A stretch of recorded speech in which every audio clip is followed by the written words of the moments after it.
since we planned this, we confirmed the lineup. Super excited. But as always, let's kick off with where are you joining from? And one extra question is, do you have a New Year's resolution? I don't myself, but I'm super nosy about knowing everyone else's. So share in the chat. You should be able to post where you're joining from. And if you've got a resolution, let us know. And if you'd like to share it, do share it. Ross, where are you joining us from?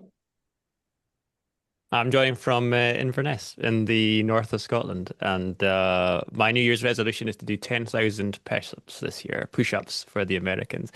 That sounds like a Wow. lot. It's 30 a day, so it actually is doable. And I have vibe coded an app to track this, which I'll pop in the chat. And if anyone wants to join in, you're a little bit late starting, but it's not too late to catch up. So yeah, join in if you want. Love it. Stella, where are you joining us from? I'm joining from sunny Mechelen in Belgium today, and I haven't got a New Year's resolution because I know that there is no way I will keep one up. So I tend to start my project just at random times of the year when I think I'm now motivated to do it rather than the time when everybody else does it. And Andy, where are you joining? Hi, Nelson. Yeah, I'm joining from West London. So I'm right under the Heathrow flight path, which is why I've got these on. So we've got jets just flying overhead every 30 seconds. So, yeah, so that's location. New Year's resolution, I think I've got a cool one. I trained as a silversmith in my first degree. And just before Christmas, I got my own hallmark for a commission. So this year, my resolution is to make some silver stuff and get my hallmark applied. So that's, yeah, so I'm back to crafting again, which is just very cool. Are you taking orders, Andy? Is there an Etsy store coming up? Well, yeah, if people pay. I mean, it's not the cheapest. It's not the cheapest stuff working with solid silver. But yeah, no. But it's just yeah, I've got this kind of sneaking thing that at times we return to some of our first loves, which we lost along the way. So I'm back tapping away with silverwork in the shed. Practical skills as well. That's one of those. That's one of those skills that's insulated from AI. That's true. I think. So, AI proof. now's the time to return to it. Although I'm not sure it appears in some skills chart in the top skills for 2030. You bring out the planish a bit of silver. But there we go.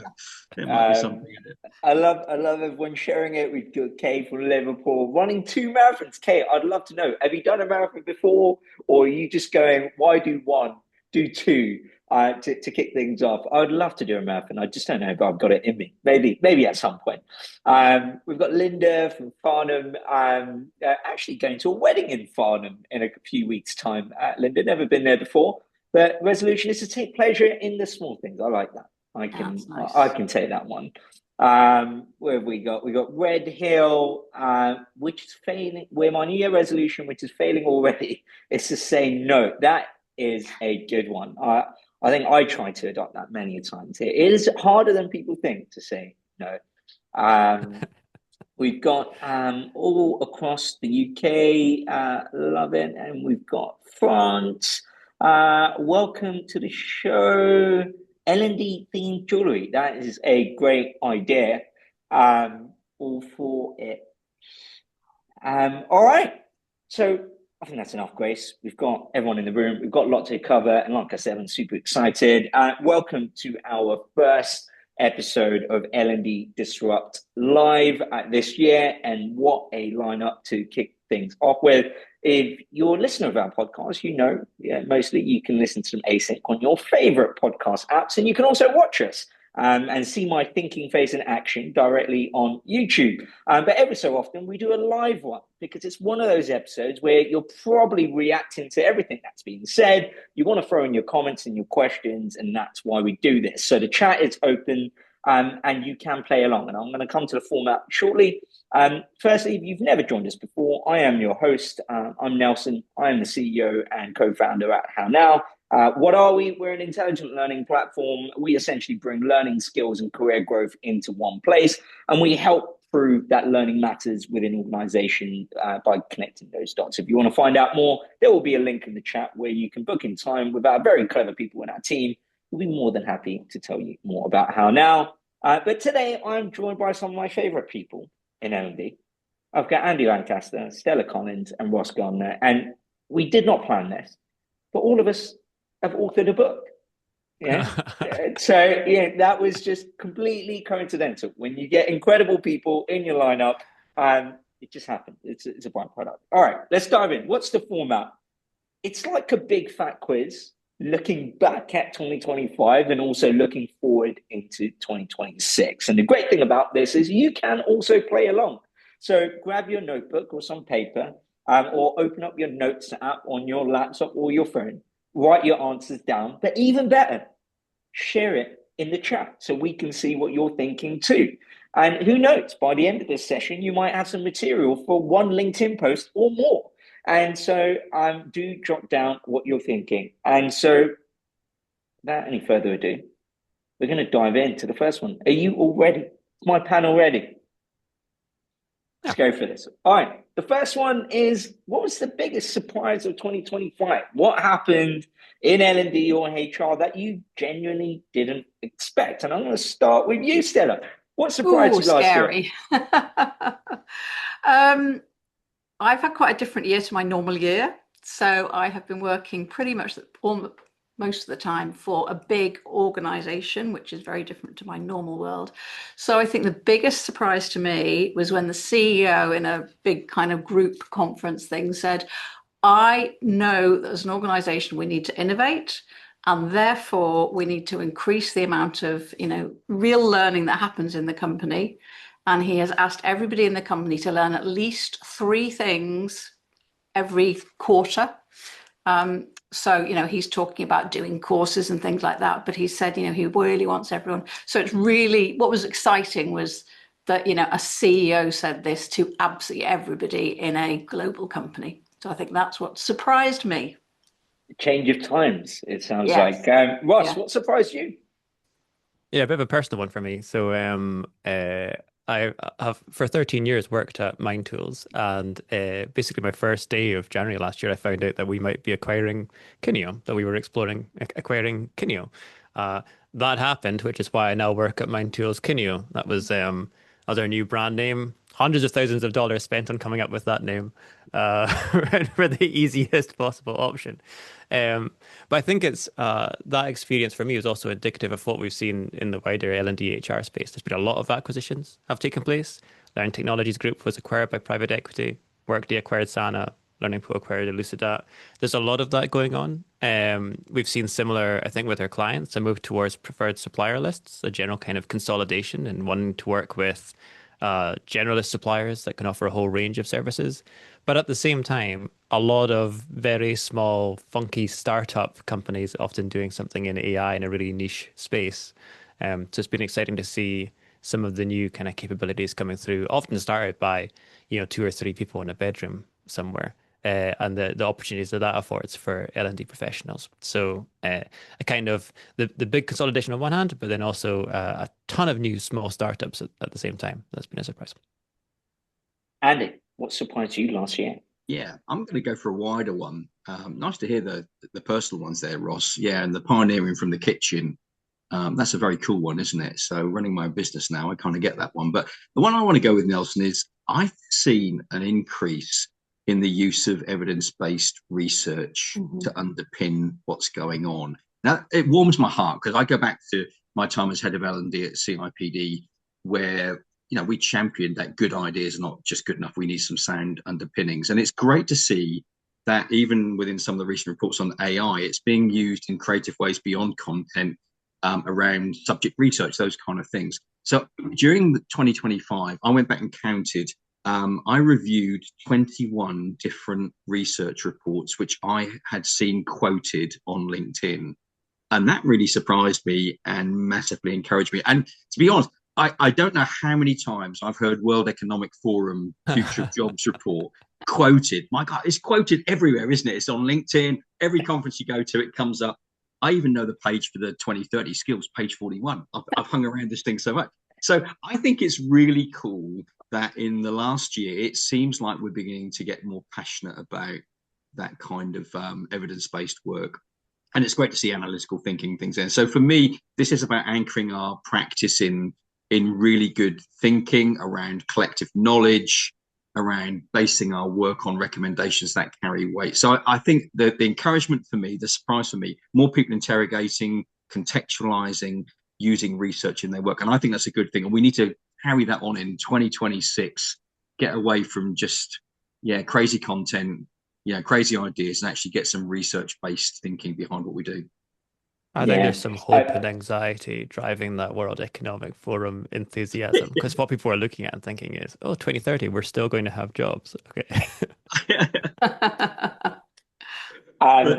Do share in the chat if there's something that surprised you in 2025. Do let us know. I think one of the things that surprised me, and we were kind of touching on this before we went on the record, was the kind of gap between, I guess, what we're seeing in social spaces and online around the kind of hype of what you could do versus the actual lagging reality of what's happening in the ground. And I think the surprise is how much, I guess, of a change management challenge this really is to bring people along. And it's not just kind of bringing people along to adopt, but there's evidently policies and processes that need to be updated around how people do it. We've been quite often the first platform to go through a organization's AI council during the procurement process. And it's just how long that's going to take. I think it's probably surprising a lot of people who kind of sell and serve enterprises, right? Like it doesn't quite happen overnight. And in some organizations, it might never really happen. And so I think that's been quite a surprise to see that the intention and desire is there, but actually there's some realities that are getting in the way of this. That really surprised me. In the chat, we've got, surprised me was the desire to do more with AI for learning, but taking the first step was tentative and took much longer than anticipated. Yeah, I've definitely seen that one, Miles, around surprises there. All right, moving on to our next one.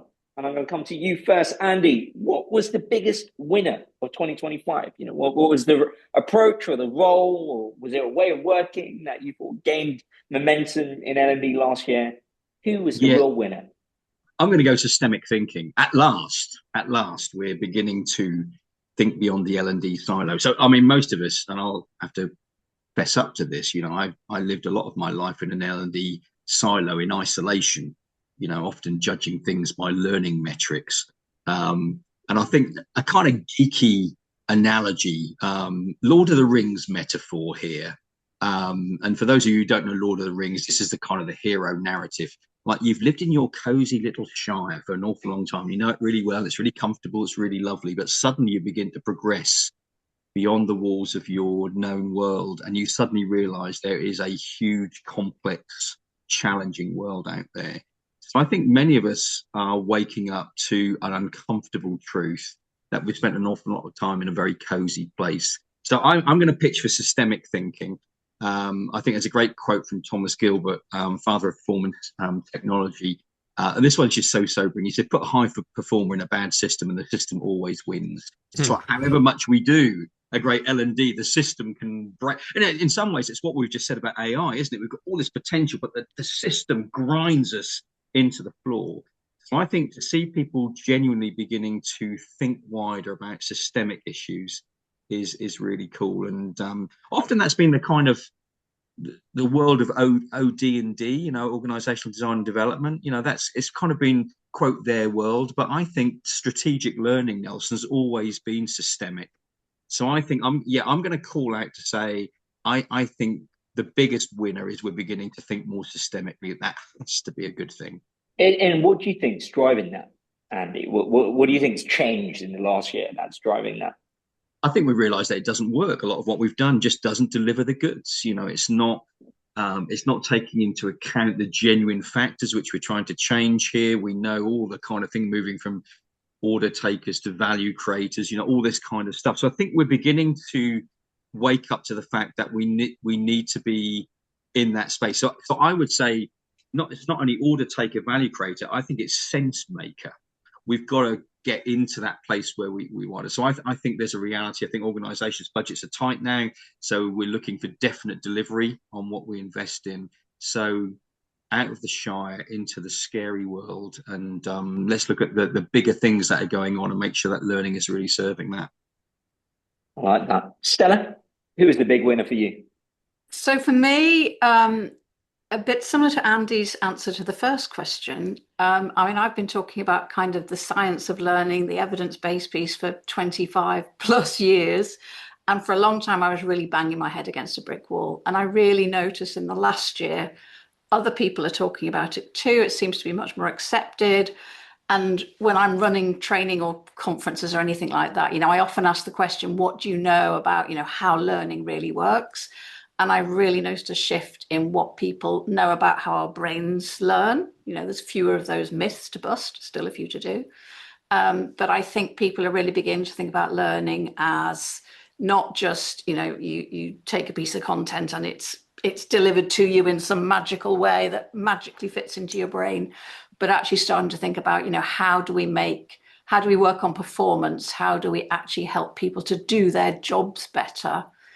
And asking the questions at the start, which is, what do we really want this learning, this experience to solve? What's the pain we wanted to solve? What's the business piece? So it's that connection between the evidence base, but also that connection into the business. What's the business need? And I think I've seen that much more this year, and that was really good.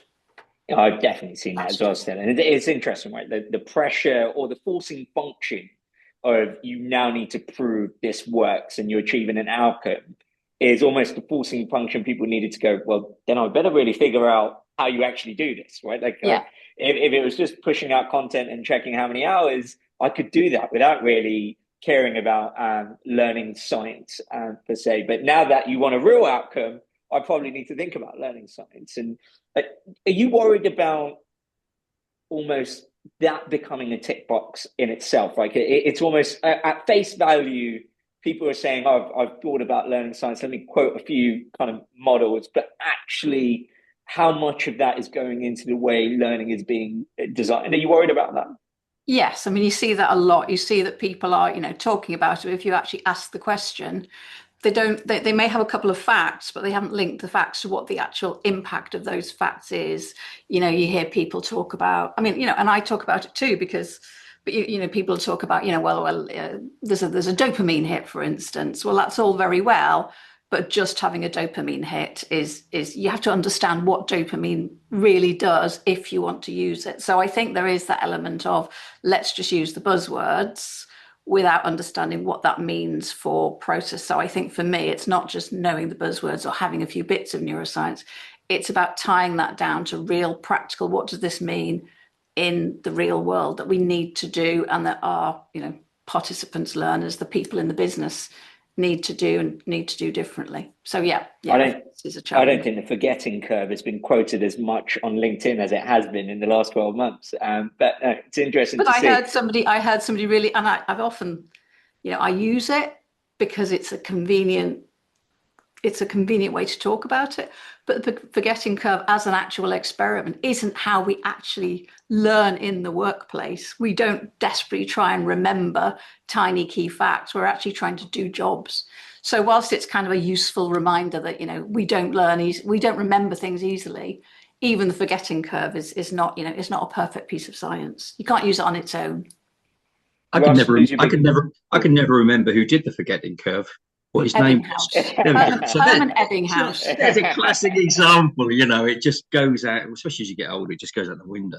Yeah, but he did it over 150 years ago. It's kind of it's not the most up to date science. If you were to do his experiment now, you'd probably still get similar results. But he wasn't teaching people to do their jobs. Yeah, Ross, who's your big winner? So I'm going to give the boring answer. I actually think that Stella and Andy agree with me, but they've not wanted to say it. The AI is obviously the biggest winner of 2025. Insofar as I think what we've seen is, many people on this webinar will have seen Don Taylor and Egli Veniskaitis' report on AI adoption, and it kind of crossed this threshold this year where we had 50% of respondents to that are now actively using AI rather than experimenting with it. And once you're actively using AI, I think what's happened is it has crashed into the wall of governance and frameworks and compliance policies and things that organizations start to put up once things go mainstream and stop just being, the shadow AI. People are using whatever tool that they want. So it's kind of it's gone mainstream in that it's no longer being used just around the edges. It's now being used to actually deliver learning or deliver value at work or improve processes and things like that. But it's also being the year that organizations have gone, we now need to put structures around this. We start to get asked for AI policies now, for example, when we pitch for work. I'm sure you do as well, Nelson. We had, I think, 5 or 6 projects last year with some global businesses, including some tech companies, asking for help adopting AI tools and getting people to use these tools and use them in a responsible way. That's a real sign, I think, that stuff's being adopted. I think it's fair to say AI definitely was a winner of 2025. For me, it is actually skills. And I put that into context. I was looking back to when we first started almost 7 years ago.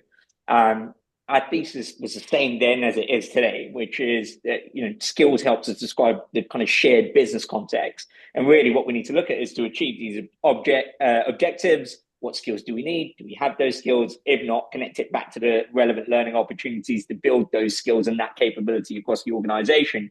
And I can tell you 7 years ago when we were pitching that, it did not land.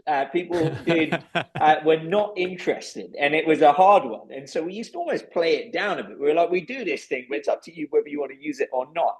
And I can tell you, almost 7 years on, now pretty much we're seeing it in most RFPs that organizations are putting up. It's now a part of the conversation. People are asking us, and not even skills from I want to become a skills-based organization overnight. They're really asking about, I want to make this learning relevant to people. How do I connect those dots between kind of learning and the skills people need to build? And that openness, and that openness to go beyond taxonomy theater, right? Like this isn't just kind of let me get a big bad taxonomy and hope everything changes.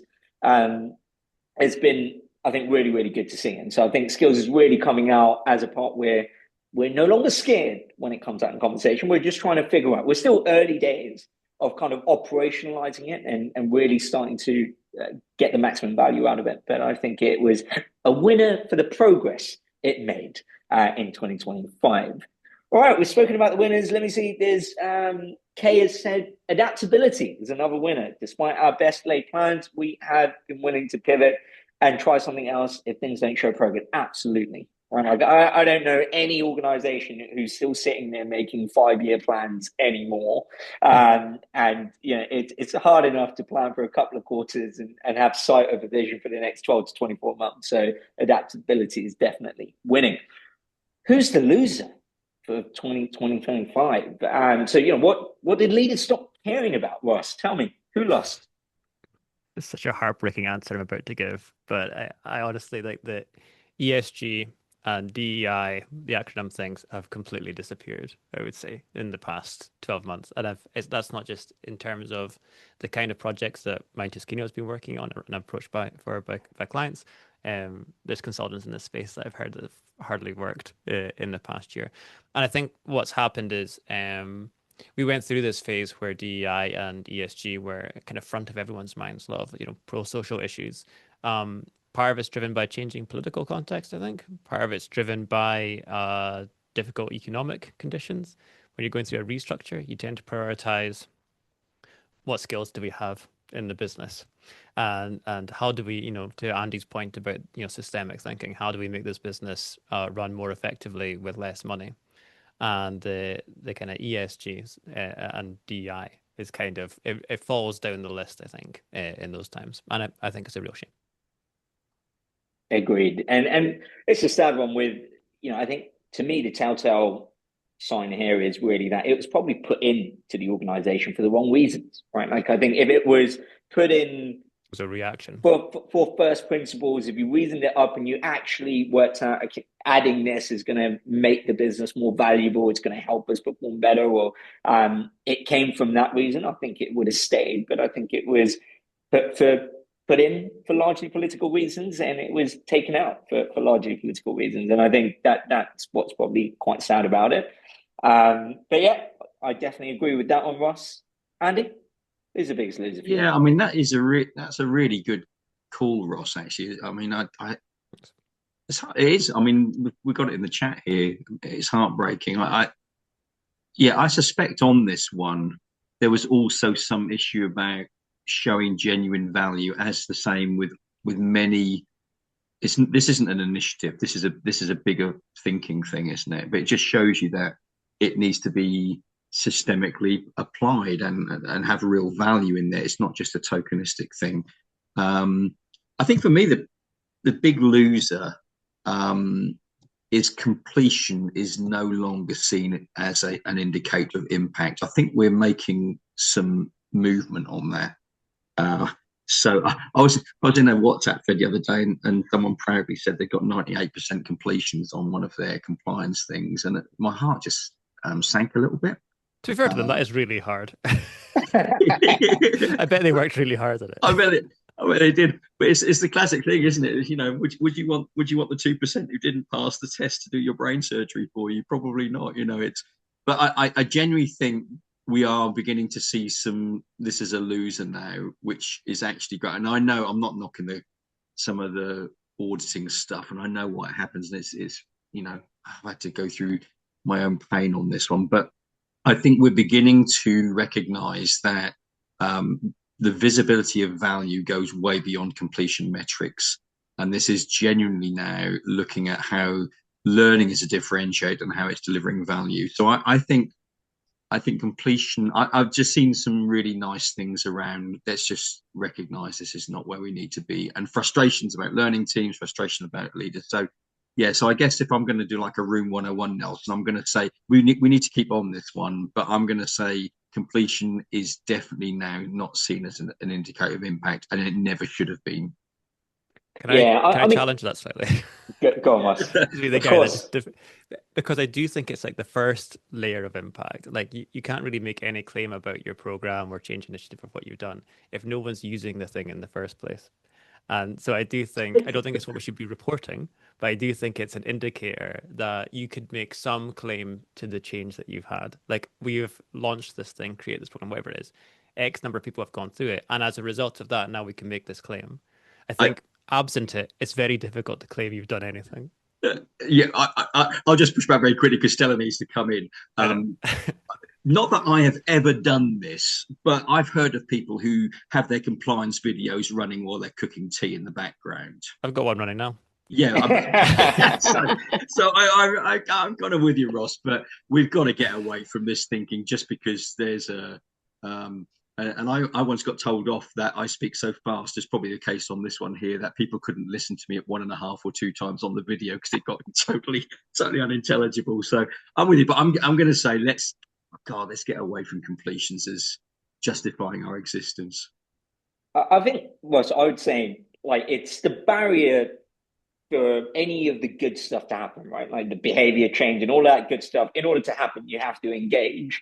But I don't think it is a sign of impact, right? Because I think it's a lack of I think it's the lack of an alternative metric that is easy to attain, which is where our problem is. Like going back to the World Economic Forum's report, I was amazed that they were using completion rate as an indication of growing demand for training and upskilling opportunities, right? And we're talking about skills, and even then, we didn't have a meaningful way to talk about skill visibility and the growth in skills. And that's where the problem is, right? Like there aren't enough organizations who are measuring the effectiveness of skills growth or performance improvement to be able to lean on that. And so what you end up doing is leaning on the thing that's quite easy to track and demonstrate. And I think that would change, right? We're doing this already, where you can now use AI to look at performance data and generate signals that are going to tell you a closer truth to how someone's performing than what completion is. And once that becomes as easy to track as completion itself, then I think people will stop talking about it. It's just too difficult right now. But Stella, who's the big loser for you? So I just kind of want to respond to what everybody else has said, really, because this year I've been very much, as I said, involved in a big, huge organization working in the L&D team. And the lag piece is really interesting. So in terms of what you said about DEI, Ross, we're still running those courses. And what's really interesting, I think, is across the organization, because it's a global organization and it's very matrix organized, we are literally working with people from, different countries, different nationalities, different everything. So in a way, almost don't need the training because we're experiencing it and working with it and having to kind of work towards shared goals and shared ideas. So in a way, it's kind of maybe in the outside world, there's less talk about it, but I think it's certainly in the organization I'm in, it's happening, but it's happening because it's a work need to actually align together, work together and deliver results. And then the other one is, completion rates. I have tried really hard to persuade people that completion rates are not the answer. They are still being asked for because they are super easy to measure. But what I'm pleased about is we've managed to introduce for some programs a level of impact measure, at least the questions, at least the follow-up conversations, even if we're not really tracking performance in the workplace yet. So I think in a way, we talked earlier on about what's happening in the real world and what's happening in the LinkedIn, the kind of the ethereal world, maybe is slightly different. So what I think has really suffered in the last year is I actually think some of the people in L&D who are fantastic at their jobs, but they have been replaced, and that's down to, changes in companies' budgets. That's down to people saying, well, we don't need you now. We can do it with AI, whether they can do it with AI or not. But I think that's been the biggest loser this year, is actually some really, really good people who are struggling to find a role for themselves. No, I see that, Stella. For me, actually, strangely, it's as much as AI was the winner, I also think AI was the loser when it comes to L&D and HR. But because for the potential of what AI can do, even today, right, with what is available from large language models and the application layer around it, largely it's being used for automation and efficiency gains, right? And so we've got automated workflows, and we've got content creation that are coming in. So largely being used to be more efficient, but not necessarily to be more effective and more impactful on the organization. And I think that is much like if you met a human who is not using their full potential. It is sad to see AI not using its full potential in some of these organizations. So for me, AI is a bit of a loser in 2025, but I think that will change this year. All right, now we're going to hype, the most overhyped L&D trend of 2025. What got more attention than it deserved? Are there tools, frameworks, initiatives that didn't really live up to the hype? Stella. So I think this one, and it's kind of related to what you were just saying, is to do with AI personalization. So we were told that personalization, AI was going to come along, everything would be personalized for everybody.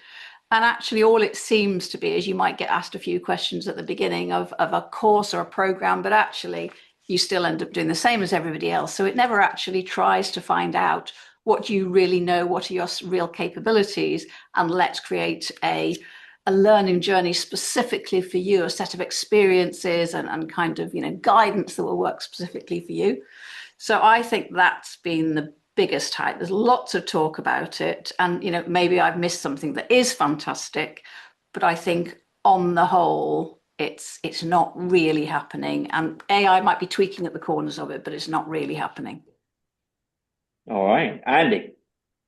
It breaks my heart, but I'm going to say overhyped on skills frameworks, and I know, Nelson, I know this is close to your heart as well.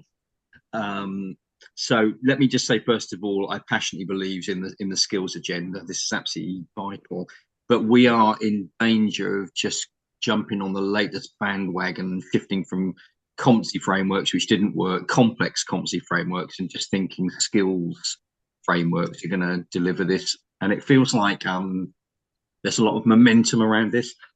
And I mentioned earlier, we're all referencing World Economic Forum, future of jobs. I mean, skills frameworks have ballooned, but underneath the lid of this is far more complex to do this. And I've been working with one organization who are moving to a skills-based approach. And it goes through every aspect of the organization, and L&D just cannot, potentially, we shouldn't be turning the dial on this. So, it's in job architecture, job families, grades, roles, pays. It's a holistic thing. So I think the hype is around skills will just solve all of this. But once you lift the lid on this, I think this is really really quite a complex thing. And I've taken some advice I think you gave, Nelson. I think it was at a conference midway through 2025 about you looking at skills with a small s, smart thinking. And I've nicked that, and I've always referenced you for it. Because if you do skills with a big S, you are getting into massive organizational stuff. So I think part of the skill for us, so this isn't overhyped, is that we have a really defined approach. So it may be that we're going to look at one particular area. So I guess the hype for me is, if we want to move to a skills-based organization, are we really ready to deal with the full implications of what that means? If not, it's hype. If not, it's hype. I think that's fair, Andy. I mean, I'd say, I was going to say the skills with a little s, because for me the hype part is almost the skills-based organization. Overnight, every department, we're now all skills-based. And again, I think that approach is a proxy for not having better data and better tools, which AI is unlocking, right? Like we're using skills as the proxy because we can't infer performance in real time. But where you move closer to the actual outcome, which is performance, you no longer need a proxy. And so I think by the time everyone figures out how to become an SBO, it will no longer be relevant, because AI would have found a better way to be able to do it. But skills with a little s, in terms of being able to go, okay, this person needs to have some capability to be able to do their job. What capability do they need, and how do I help them build that capability? That, I think, very much falls on the kind of wheelhouse of L&D. What's overhyped for you? It's really hard to build a skill. I think that's just a quick comment on what you've all just said. Like it takes a long time. Most skills are not one thing. They're normally an overlap of multiple different things, and they constantly change. The work environment keeps changing as well. I think that's one of the difficulties with doing it. But overhyped for me, I was going to say the same as Stella, which is AI. It has been 3 years since ChatGPT launched. And I remember my first interaction with ChatGPT and going, well, that's the end of that. I'm going to take up silversmithery or something like that, because, in a year's time, there's not going to be any work for me to do. That has not been my experience. Most people I speak to are absolutely slammed. I think it will have a tremendous difference. Like I envision the day when I can just say to Copilot, book me a hotel in London next week with my flights and sort that out for me. But the problem is that it needs to have access to my calendar, possibly my passport or driving license. It needs access to a credit card. It needs access to all this stuff that organizations and individuals do not like to hand over. So I think it's you familiar with the Mara's law, the tech law? So we tend to overestimate the effect of a technology in the short run and underestimate the effect in the long run.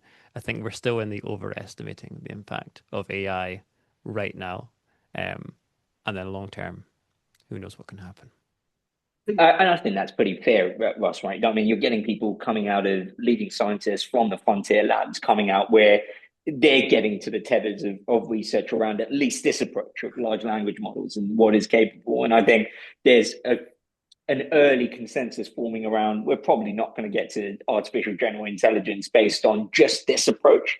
This approach is pretty good, but you're probably going to have to combine it with other different methods that have been in research for many, many years around then. But what's interesting is the point you made around the kind of adoption piece, because I find that myself around, you've got now AI browsers, right? And I can see how incredibly efficient that would make a lot of tasks, but still an element of, what if this goes rogue, right? Like, AI does hallucinate, and do I really want to give it all of my passwords so it can start doing things through a browser? And I think that's a very real concern, right? Like, until I think organizations can really give people that confidence that, it's not going to happen, and this data isn't going elsewhere, I think it'll be hard to drive that adoption. I think that's why AI browsers still haven't become as mainstream as people would have expected once you add in. I think for me, the overhyped trend was actually AI literacy programs and AI upskilling programs. It just felt quite ironic that we were trying to train people on AI with some very generic, quickly dating piece of training program. We took the old way to upskill people on a new thing, and And it just didn't make sense to me. And I didn't, we speak to a lot of organizations, and I didn't really see a lot of kind of role specific enablement, right? Like, what's the playbook for how I'm going to use AI in marketing or in sales? And, what's the guardrails for me if I'm dealing with customer data? Not like a generic compliance training, but what do I need to deal with when I'm dealing with customer data? And I think it's overhyped, and I'm seeing a lot of, HR initiatives are really around, we're upskilling everyone in AI. We've got this big, massive program. The reality is, by the time they come out with that program, there's a new model and a whole bunch of new tools. And so I think it's completely overhyped. All right. Could I just on that, because because I think the L&D always are, criticizing themselves for everything. They're always bashing themselves over the head with a stick for stuff. The linear course with videos is the approach adopted by OpenAI and Google to teach people how to use their tools. So it's not like this is just an L&D issue. No, 100%. And I think there's, this is not to dismiss. I often find it's great to be binary for LinkedIn. Like, it's one or the other, and extreme points of view works really well. But the reality is, I don't think this is so binary, right? I think there is a place for structured videos to take you from 0 to 1, right? Like, if you know nothing about something, all of us need to know a certain level before we can go down into the depth and the nuances. And so I think there's a place for it, and that's probably what OpenAI achieved with that. But beyond that, I now need to know how to use AI for my role and the tasks that I do. And I think that's the gap that still exists. Nelson, just quickly, just a real lightning one. I think the AI literacy one is a really interesting one, isn't it? I have never had any training in AI literacy on using Amazon. The vendor has created a product with embedded AI, which just helps me to do the stuff. So, okay, I might need some literacy around prompting and that kind of stuff. But I have a sneaking suspicion it will be the vendors who do the heavy lifting around how AI interfaces with me. That's not abdicating my responsibility, but we don't even think about AI when we're using Amazon or Netflix or streaming services or whatever. So I think vendors have got a big responsibility around how we interface with that, rather than us having all that literacy stuff trained into us. Yeah, 100%. I think that's that's why there's so much emphasis placed on design as a skill, right? Because right now that is what differentiates. How intuitive can you make it where you don't really need to learn about doing this? And we're changing the primary interface for how we engage with software, changing, and designing that is hard work. But yeah, completely embed it in product rather than getting someone on a 12-month training program. But before we start to look forward, our last one for 2025, what's been the hardest lesson for L&D and HR in 2025? Ross? Yeah, I'm laughing because I'm going to say AI again. There was a piece in Harvard Business Review. Lots of people will have seen it on WorkSlop that was published in September. And this is the idea that given easily accessible AI tools, a lot of people use it to create passable-looking work that actually doesn't add any value whatsoever. So, and the classic example is you have a task to do, but rather than do the task, you get AI to create 8 paragraphs for you, and you email it to someone else, and you feel like you've achieved something because you've moved it off your desk, you've put it onto someone else's. But AI's actually made it more difficult because your communication's less clear. And now the person who's received that looks at these 8 paragraphs and goes, that's a long email, I'll park that and come back to it later. And then they never do. And I think the uncomfortable truth, this is a big Stella Collins point, so apologies if I'm stepping on your toes here, Stella. Learning's really hard. Yeah. Work is hard. Working with people is hard. And introducing AI is not going to solve the fact that people do crazy things once you give them any technology. So exactly what happened with email. Like, email didn't make us more efficient. We just sent more emails. Yeah, I hear you on that one. So it's like internal chat tools, right? You can't figure out whether they're a good thing or a bad thing, because would you really send that many messages prior to this? Is it a good thing? Like, now that feels like more like work than the actual work itself. So yeah, I definitely hear you on that. Andy, what's the hard lesson for you? Hard lesson for me is that we've got to stop and unlearn. So I'm going to say unlearning. In L&D, we just can't keep adding stuff. We've got to actually stop doing stuff, and that's quite hard because we have traditions which are hard baked in. Change is very difficult. I worked in rehab for a number of years. The most amazing scenario to work in, to see people actually genuinely coming through massive personal change, but with that comes unlearning about behaviors and ways of doing things. And I think with AI and all this kind of stuff, I think we have to recognize that there is unlearning for us. And that, for me, requires reflective practice. Old models and processes are blocking the way we do things. We can't add new capabilities when we've just got a stack of old assumptions, and I think taking things away creates room for the new stuff. So yeah, so I'm going to say that a hard thing for all of us is questioning how we've done stuff and being willing to actually say this is not appropriate anymore. And that's why, in some ways, I think the AI thing is an interesting one, because we're having to rethink how we do stuff. And I'd pitch for, let's be great at unlearning rather than just learning. Dana, what's your hard lesson? Well, so interesting. I just want to respond to Andy really and go back to what Ross just said, that actually we can't unlearn. It's not something we can do. So unlearning is even more difficult, if not impossible, than learning. What we can do is learn to do different things, but that learning in the past will always remain, and under pressure will often come back. So, if you think of yourself trying to create new habits, it's really easy to slip into an old habit because that structure is still there in your brain. So I get what you're saying, Andy, about, we need to do things differently, but I think we should really think about it as continued learning from, learning upon, and not think about it as unlearning, because we literally can't unlearn. So with neuroplasticity, Stella, do you not think about rewiring as possible to do? Because I've always valued your stuff on neuroplasticity to say, actually, you've got to create new neural pathways, which means that you've got to get rid of the old neural pathways to do things differently. But the evidence seems to be the old ones are always still there. So if, as you're trying to create that new neural pathway, the old one is still there, it's not going to disappear. It may, if you can really learn to do something differently, that new thing may become the default pattern, but put you in a context where the old pattern responds, you'll go back to that old pattern. And that's one of the biggest challenges of learning. We're asking people to do new things in exactly the same place they did them before. So all our triggers are saying, do this thing you've always done. That's why it's so hard when, you find yourself responding to your parents as a teenager when you're 50 or 60, because that's, so we are able to learn new things, we are able to adapt, but if we don't change the environment, it comes back to the systemic thinking. If we don't change the environment, the old pattern is still there, and that's what we're most likely to work on. So I think I'll go with you on that. It's the fact that learning is hard. Yeah, new paths. Yeah.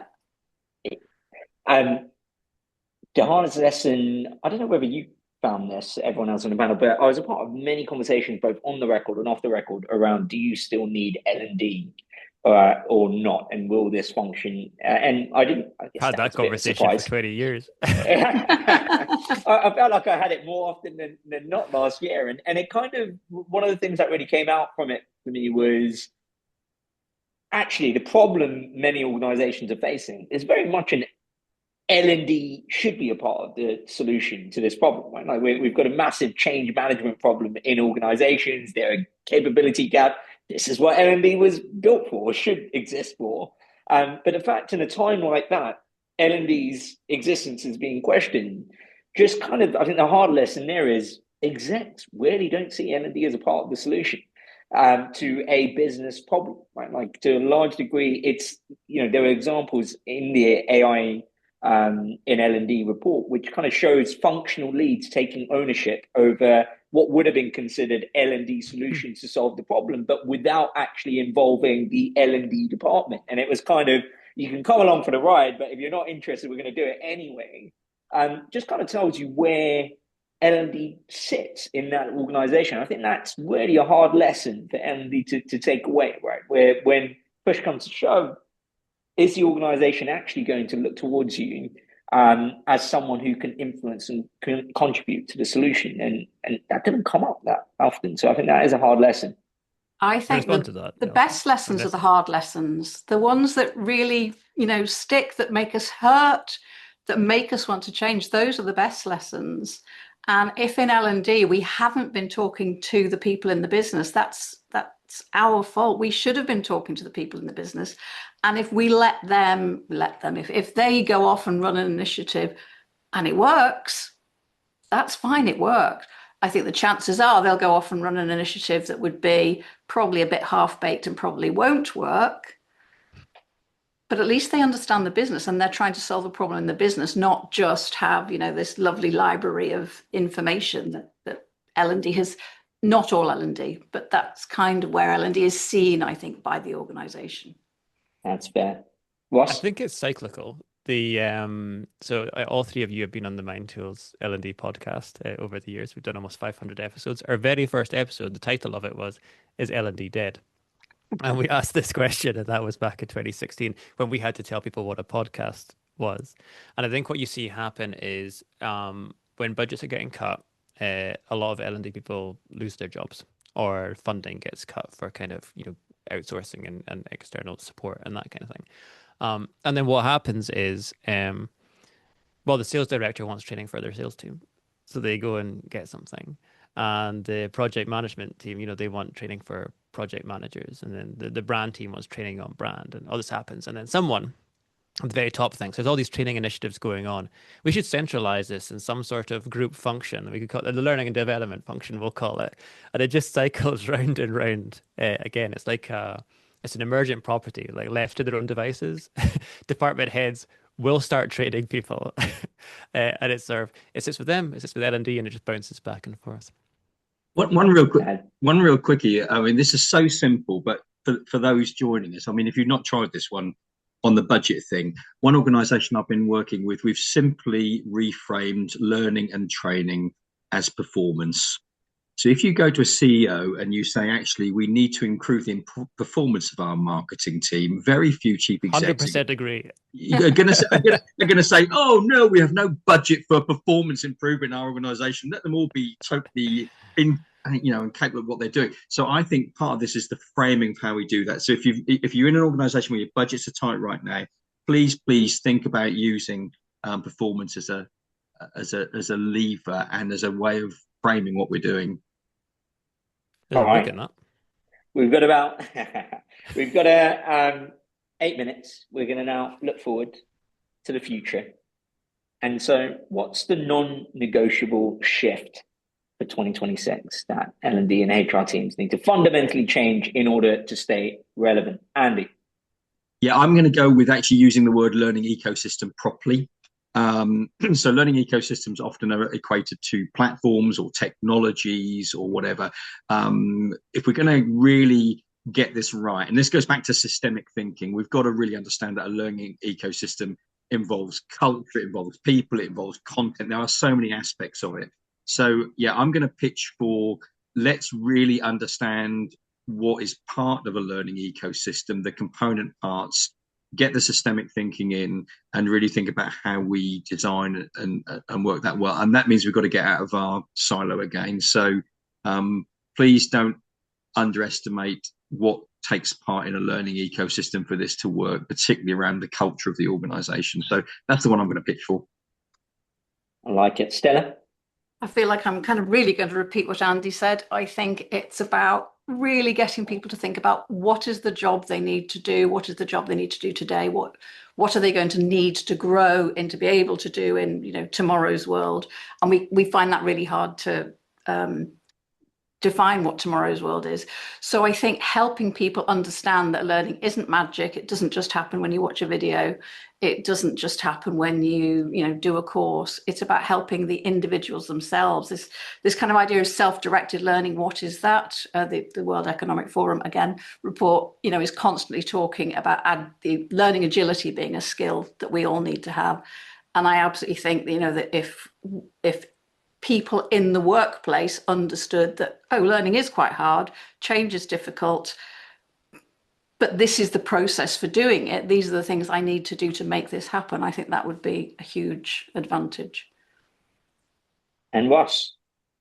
It's kind of related to what Stella and Andy both said. So in fact, I was laughing earlier when Nelson, you were talking about the difficulty 7 years ago of talking about skills. because we had the same experience talking about insights and learning measurement. And now our insights team is the fastest growing part of our business at MindTools. It's kind of doubled every year for the past 3 years. And basically, it's about understanding the environment, the environmental considerations that are affecting people's behavior, identifying which of those you can tackle, and then having evidence that having tackled those, that anything's actually changed.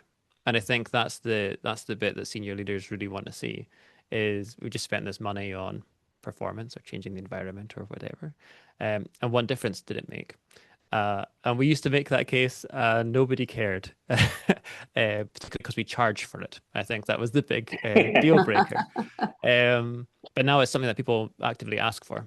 And often once they've commissioned one project, I don't want to make it sound too salesy, but once they've done it measurement once, basically they've turned up to a senior leadership session with a graph of some kind, and the expectation is that they're going to continue to have a graph for whatever else they're doing.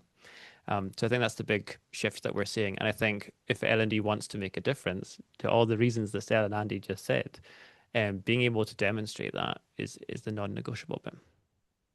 Yeah, I think I'd build on that, Ross. I think it is essentially building that L&D function around skills and performance. And I think the key piece there is, I think we sometimes over-index training or upskilling for a future world, and surprisingly don't think as much around today's performance. Like today's performance is struggling, yet you're trying to figure out what, the next 5 year, what do I prepare my team for in 5 years?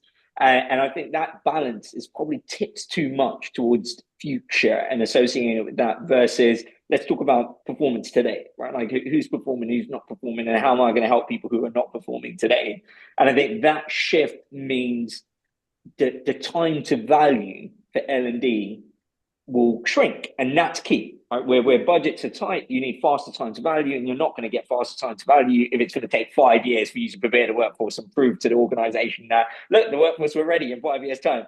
That's not going to work. And I think that shift is really key for any L&D teams that's going to remain relevant. All right, let's talk about the metric. We just spoke about insights, Russ. So what's that metric that will define L&D success in 2026, Russ?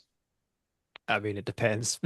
That's like an annoying answer, but it depends what the business and what the L&D team are trying to achieve. I think the having a metric possibly would be the thing that helps define success. That's a good start. Measure something. I went for a short answer. I'll go pithy this time. Yeah. Measure something. Stella? Yeah, I can only agree with measure something. In fact, it almost doesn't matter what you measure. I think it's what Ross was not just completion rate, surely. No. Clearly, don't measure that. But measure, have people changed in some way? Has the way they talk about themselves or the way they do their work changed? And you're not going to be able to measure everything 100% and say this was, 100% something that learning and development did. But, has there been a shift somewhere in the business? Are we responding to, change more rapidly at the moment? Are we getting, more widgets out of our door? So I think, it depends what it is, but have a measure and track it. And don't expect that, from the first time you ever measure it to the second time, to the third time, to the fourth time, you're going to see massive changes all the time. Sometimes you're going to see big changes and sometimes there'll be small changes. But is it an evolution? Yeah. And even after the language you used there, Stella, sorry, just very quickly, because you talked about how are people talking about things. Like measurement doesn't need to be a massive database of data with an analytics team behind it. It could be interviews with a cross section of people from your business and tracking the themes that come up. Are those themes the same now as they were 6 months ago? Yeah. And that's some indication of change. Yeah, it's so true, Russ. Like, for some reason in this space, people seem to underrate qualitative data. Like it has to be a number or we don't believe it. Andy? Yeah, I'll give a quick one and a specific one. Time to performance, I think, is important. How quickly we are able to support someone to be good at doing their job or delivering a skill, or a new hire being able to work effectively. So yeah, I'm going to throw that one in. I think it's one we need to hang around. The one I'll throw in, and you know what, this has actually been a term that's floated around in startup scale-up world around talent density, has been around, but now I'm seeing it more widely adopted and people thinking about, we've got smaller teams, less humans. How do we make sure the humans that we have are all super capable. And so we were thinking about, okay, so what's the metric here? And so one of the things in our platform people measure is kind of skills and the number of skills people are developing based on kind of qualitative and quantitative data. But I do think that kind of number of proficient skills per person, of how a way of measuring how capable a person is to measure how talent dense your organization is, seems like somewhere we will go in 2026. All right, I'm going to come to the last. I've never heard that term before. I've just Googled it. That's great. Oh. I'm going to be reading up on that later. That's my thing I learned today. Last one before we wrap up. We're about to go over by a minute, but we were never going to keep it in time when you had so much good stuff to talk about. But the last one is your one-line prediction for 2026. By the end of 2026, L&D will fill in the blank. And I'm going to come to you first, Stella. Fill in the blank. Oh, that was so cruel. I think L&D will have evolved. Oh, I like it. Andy? L&D will only succeed when human and AI interactions are thoughtfully, intentionally, and effectively blended. I would agree with that. Ross? By the end of 2026, L&D will be doing a slightly better job of demonstrating impact. I'd agree. And for an achievable goal. By the end of 2026, I think L&D will, even if they're forced to, will change the question they're asking from did learning happen to did performance improve? And that's all we can hope for. This was so much fun. Thank you, Ross, Stella, Andy. Thank you to all of you in the chat. Sorry, I couldn't come to. There's so much action going on in the chat. I would have needed another hour to keep up and go through it. It's been an absolute pleasure. You can listen back to this on your favorite podcast apps. It will also be going on YouTube. We'll send the recording out to you. This was brought to you by HowNow. If you want to find out more about HowNow, there's a link that will be in the chat for you to book a session with one of our consultants. If you enjoyed this and you'd like to come to more of our events, you can go to getHowNow.com/events to see our upcoming events. We've actually got an in-person L&D Disrupt live happening at the World of Learning event in February. So we've got another panel of 4 L&D leaders who are going to be sharing their secrets of how they've done it and where it's worked and where it hasn't worked. So if you do want to join that, check out our event. Otherwise, it's been an absolute pleasure. Thanks again to my amazing panel. This has been fun. Thank you all. Thanks for the invite, Nelson. Thanks.